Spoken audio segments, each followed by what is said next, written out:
The under eye. In my opinion, it is the most difficult area on your face to conquer when it comes to makeup, especially with mature skin. What color concealer do you use? Which type of setting powders do you use? I personally have hollows and depressions under my eyes, and I have purple and blues under my eyes. I'm gonna wipe this makeup off so I can show you what I do.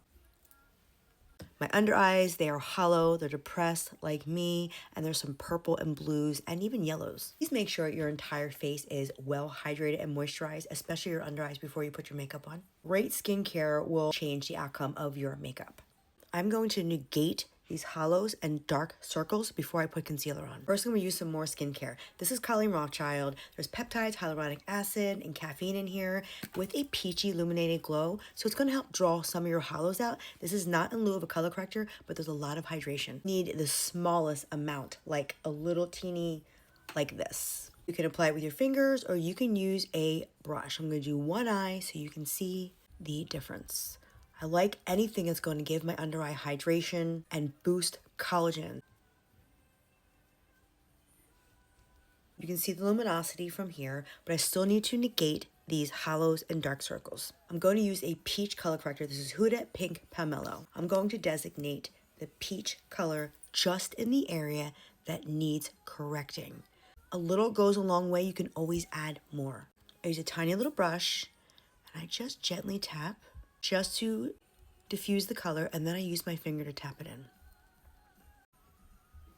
You can see what it's doing. I'm going to put a little more on. Now, peach is made up of yellow and red, but more yellow. Yellow negates purples. I'm only saying that because you don't have to go buy a yellow color corrector and all these different color correctors. Peach, most of the time, works well with dark under eyes. You're gonna let that dry down a little bit before you put your concealer on. Your concealer color is gonna depend on what you're working with initially. I'm using something called Light Peach by Maxine's Revenge.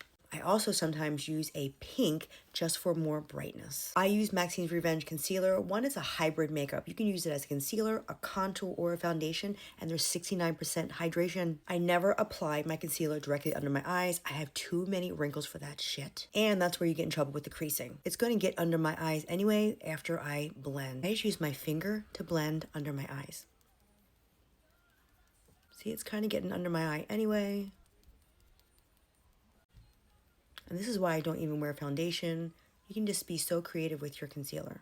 I have to put blush here, sorry. You need to let your concealer dry down before you put any setting powders, or if you're going to use another concealer for brightening, and I might just do that. For more of a bright look, which I love because it draws the hollows out even more, I like a pink tone, or if I thought about it, I would use my Quick Fix. This is hydration in a stick with a pink tint. Cocoa butter, seed oil, shea butters. I actually put this in this area here, and I sometimes put it right here and here. I use less concealer with this Quick Fix and the Colleen Rothschild that I was talking about.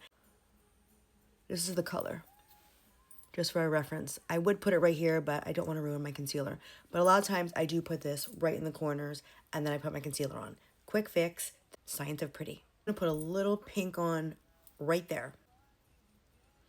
Now, you don't have to go light like white. You don't want to look like a maniac, but I do like the brighter under eye because of my hollows. Light brings things forward and dark minimizes. That's why my ass wears black all the time. If you need multiple layers of your color corrector, make sure each layer dries down before you put another one on. The same concept for your concealer. Setting powder. I never put a loose powder or even a pressed powder under my eyes. I always use a baked powder. This is Kosas Cloud Set. A baked powder usually starts off as a mousse or a liquid, and they add some hydrating ingredients like glycerin, and they bake it into a very finely milled powder. This does not draw all the moisture out from under your eyes. I don't have to use a lot of setting powder because my Maxine's Revenge dries down to a skin-like finish. I'm going to take a fluffy brush. Make sure your concealer is dry. I'm just going to twirl it around there.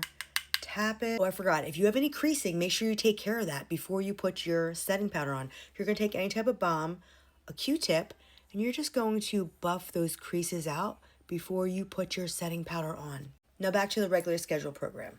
We're tapping, and now we're just going to tap that setting powder on our eyes. You can use a powder puff under here. I do not.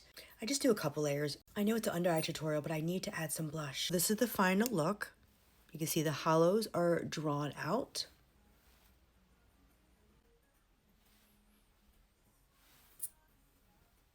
If your under eye is getting cakey throughout the day, a lot of times just because your skin is not properly hydrated. Okay, so that is my under eye tips for mature ass baddies.